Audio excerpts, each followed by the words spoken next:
So earlier today, Playtonic, the developers of Yooka-Laylee, held an AMA on Reddit talking about the game with their fans and answering some of their questions.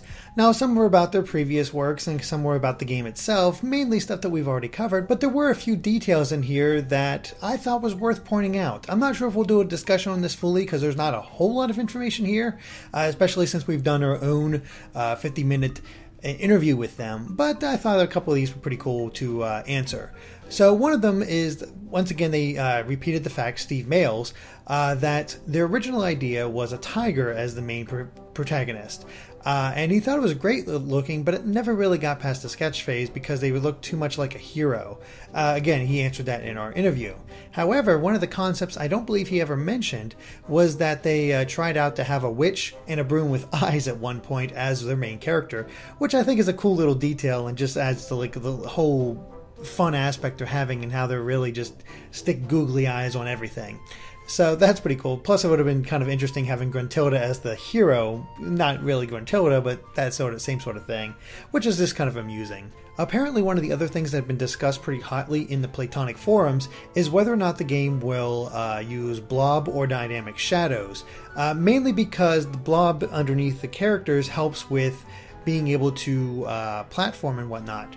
And Jens Restmeyer actually answered that they'll have both. As we saw with the video, it'll have dynamic lighting as you go through the levels, but the actual drop shadow beneath Yooka will be a blob. So that'll will help with your platforming and everything else. They even had a little joke in there about how dynamic lighting will kill the frame rate, which, you know, kind of is a nice little callback to their N64 games.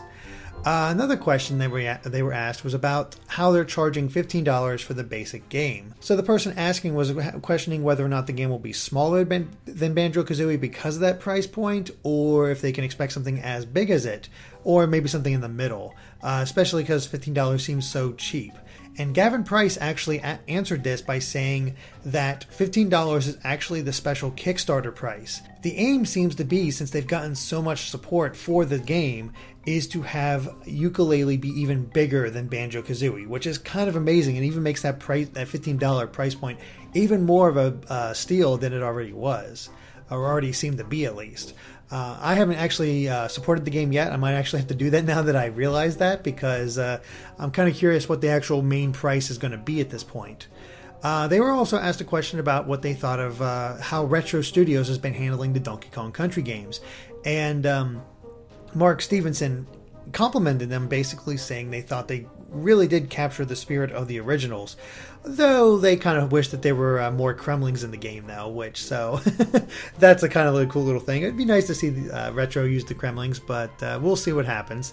I'm pretty sure Donkey Kong's not going to be their next game. For the last little tidbit they had was that basically, if there was ever going to be a physical copy of the game, because a lot of collectors out there would, you know, prefer physical copies, and that's sort of the same with me. I prefer physical to digital for the most part, unless the game is just really that hard to find. And Gavin Price actually answered this, that they would love to be able to do it at some point, but for the launch, that would mean they would have to finish the game 2 months earlier in order to get the discs printed. So they want to have more time to make the game and not focus on actually, you know, printing out all the discs and have that ready for a physical release.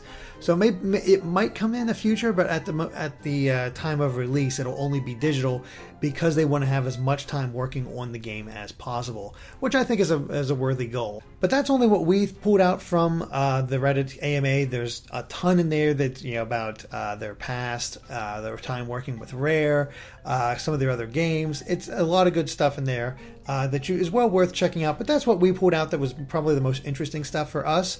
So hope you guys enjoyed this little take, and of course stay tuned to GameXplain for more on Yooka-Laylee and other things gaming as well. Alright guys, bye.